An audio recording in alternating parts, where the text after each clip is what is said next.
In Muslim societies, LGBTQ plus individuals represent a similar proportion of the population as seen elsewhere.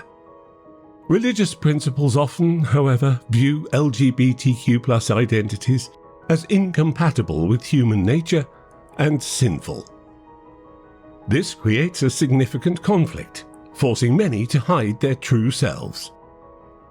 Those who choose to come out often face harsh discrimination, with limited rights, opportunities, or social acceptance. The deeply ingrained combination of religious law, societal values, and attitudes creates formidable obstacles for LGBTQ plus individuals in these societies.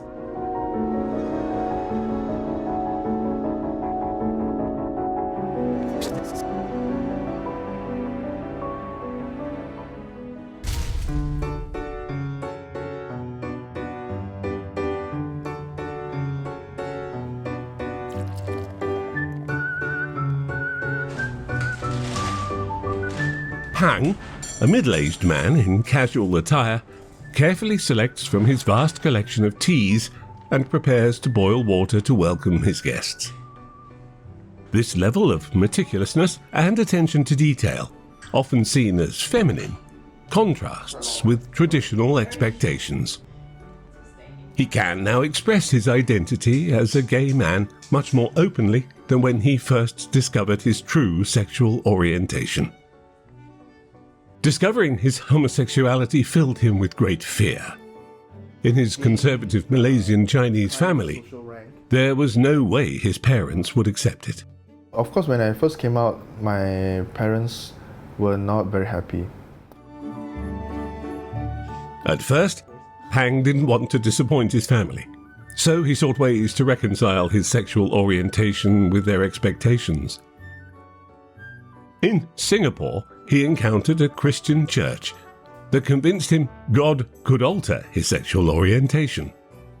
Consequently, he chose to convert to Christianity.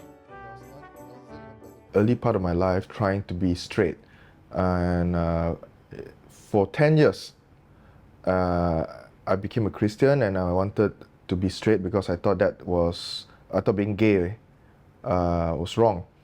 And so it was terrible, I guess. For 10 years, I suppressed myself. But yet, at the same time, when I suppressed myself, I wanted to express myself. Despite being a Christian for 10 years, Pang couldn't change the reality of his homosexuality. Suppressing his feelings and concealing his true identity plunged him into a life overshadowed by stress and depression. At one point, he established Sexuality Merdeka, translated as sexuality independence, to assist others in similar situations, suffering by hiding their truth and forcing themselves to conform. The group's main objective was to educate and shift attitudes towards sexual minorities. In Malaysia, acceptance of homosexuality varies greatly depending on the region. Major cities like Kuala Lumpur tend to be more accepting of sexual diversity compared to remote areas. In these rural regions, being gay often leads to scorn, humiliation, and considerable challenges, with minimal social support available. This lack of acceptance is pervasive, spanning from individual families to larger governmental structures. LGBT people suffering from very bad mental health because they have been dealing with all their problems on their own. They just don't have a space to go there. And when society tells you to keep everything private, it is actually telling you to be isolated from community. So a lot of LGBT people don't form community, they don't have communities to look after them or each other. And these are the ones who actually just fall. They slip through the cracks and we don't hear about them. And because we don't hear about them, we only see the ones on TV or the well-to-do one or the ones come up in the news every now and then. We think that all the gays are fine, but they're not. A lot of them we don't hear about. At the time, the Sexuality Merdeka group continuously organised activities, gradually gaining a better understanding from the public. This momentum might have persisted if not for the mounting backlash. As the group expanded, opposition grew increasingly fierce. Even trying to look after one another, we have to be so afraid all the time. Every event I organize, we have to do so much risk assessment and security checks, who who can we tell this to, how safe is the event. 4 years after its inception, Pang's arrest marked the conclusion of Malaysia's most prominent sexual freedom movement.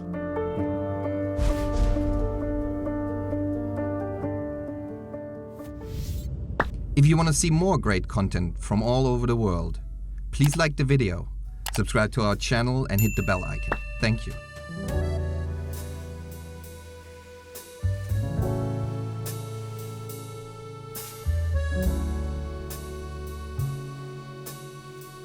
Long hair and skirts are generally associated with femininity. Transgender women who embrace these feminine characteristics often face challenges, though, due to their gender identity. In societies like Malaysia's, where only male and female genders are recognised, this visibility can make transgender women targets of visual, verbal and physical abuse. While gay men face significant hurdles in Malaysia, transgender women often endure even harsher realities. Nisha Ayub, a celebrated transgender activist, now recognised in the United States, faced a brutal injustice in her home country of Malaysia. At just 21, she was arrested by police for simply expressing her gender identity through clothing. Under Sharia law, a legal system based on Islamic principles, some interpretations criminalise men who dress as women. Nisha was imprisoned for 3 months under this law, an experience she likened to living in hell. And they sentenced me to male, of course, a male prison, because my IC still says I'm male. And it was a very bad experience because I was basically, bullied. I was basically harassed, and I was also at the same time I was raped in prison.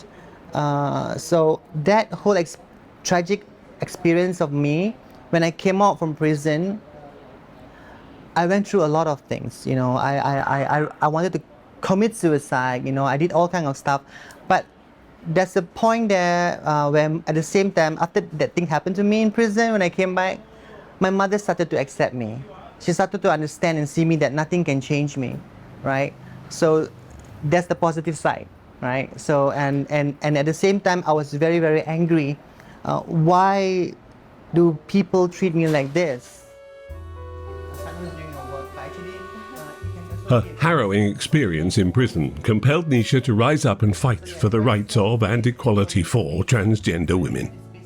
This passion led her to co-found the Seed Foundation Malaysia, an organisation that serves as a lifeline for transgender sisters and LGBTQ+ friends facing social prejudice. Like a beacon of hope in a storm, Seed offers safe emergency shelter, 2 daily meals and valuable counselling services. Nisha's deep understanding of the limited options faced by this marginalised community fuels her dedication. Finding work can be nearly impossible for transgender people, pushing over 70% into the desperate world of sex work. Homelessness is another harsh reality for many in this group. When it comes to employment, it is very difficult, especially for the transgender community, and that's because of our visibility, and there are no laws saying that we cannot work, but unfortunately we still live in this binary. Like, for instance, the issue of toilet. Which trans person which toilet do a trans person go in the office?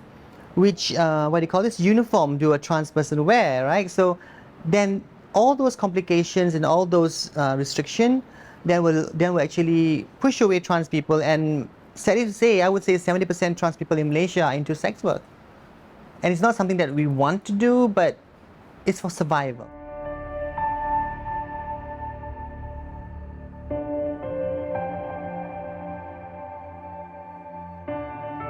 Seeds has been a lifeline for transgender women for many years.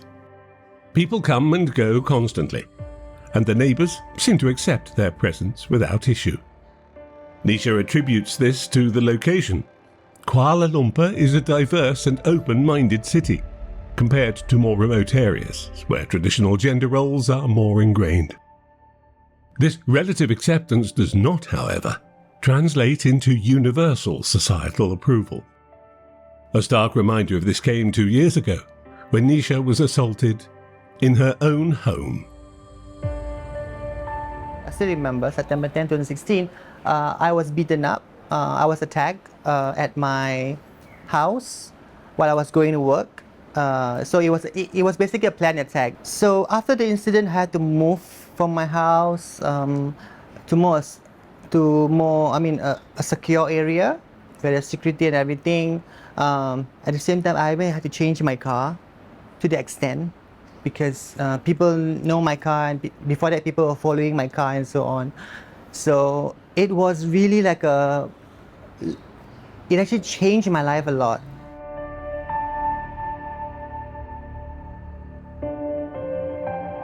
Malaysia, a country with a population of approximately 34 million, has Islam as its national religion, with over 63% of the population identifying as Muslim. Despite practicing a moderate form of Islam, acceptance of transgender identities remains limited. In recent years, a surge in religious conservatism has intensified opposition to transgender individuals. Politicians have weaponized issues related to gender identities and same-sex relationships to attack their opponents.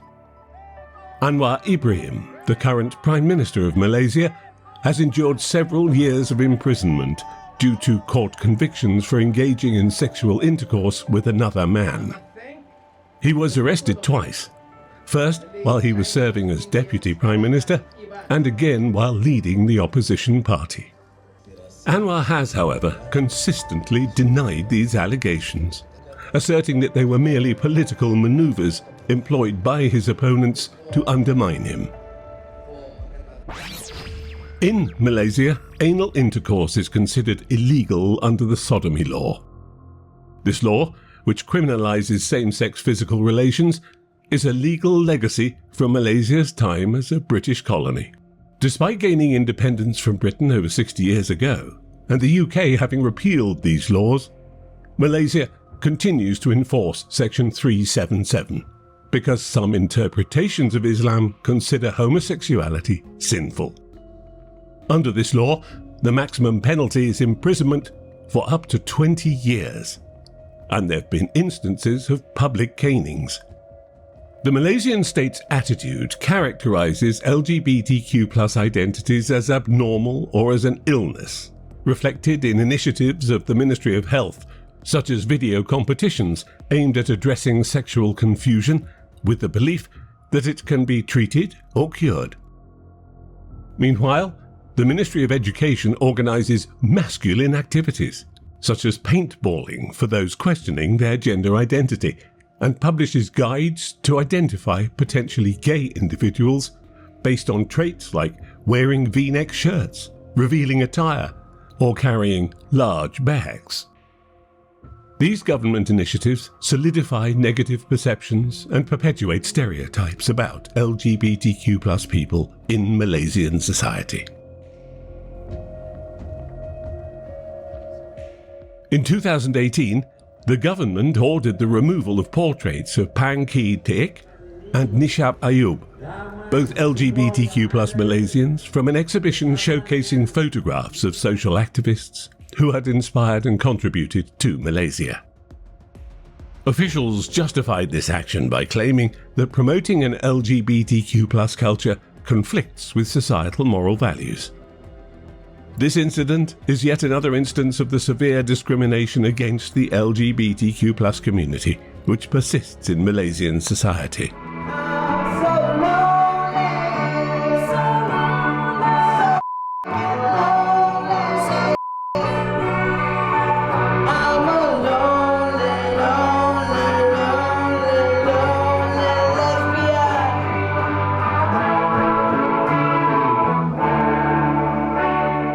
The song, with a soothing melody, is titled Lonely Lesbian, composed and sung by Faris, the lead vocalist of the band Shh Diam, which means silence.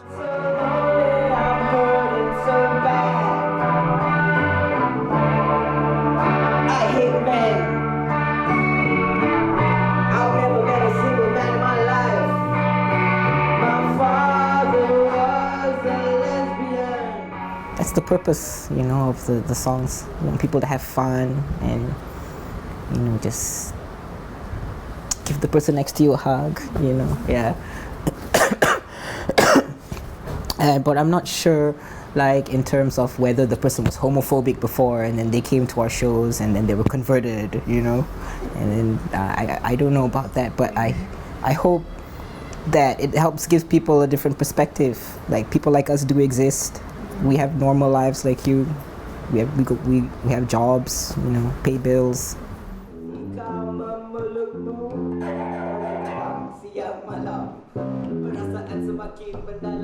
Shh Diam may be accepted as a musical group, but this acceptance has its limits.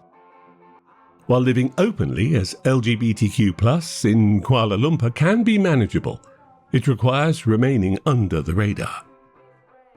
Finding truly welcoming spaces, however, is nearly impossible. Existing LGBTQ+ friendly venues are secretive, known only through word of mouth within certain groups. This limited acceptance restricts Shh Diam's performance options.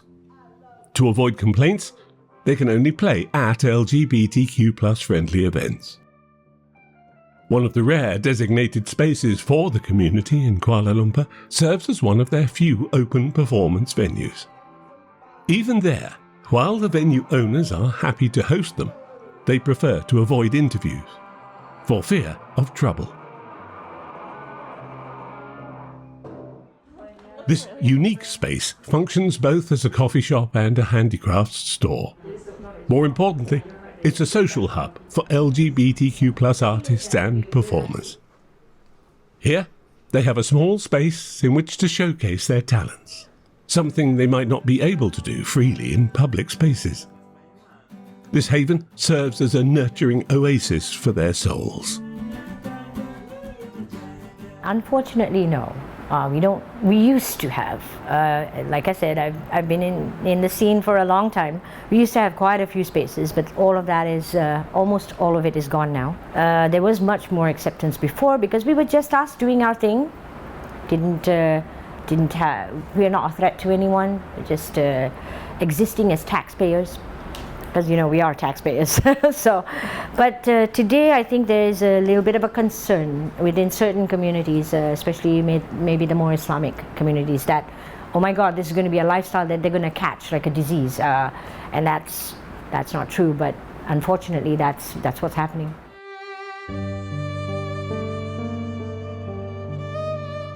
Being LGBTQ+ in a society that isn't openly accepting presents inherent challenges.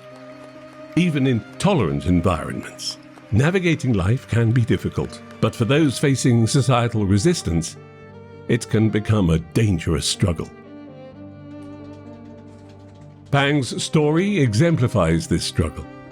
It took immense courage and perseverance for him to finally gain acceptance from his family.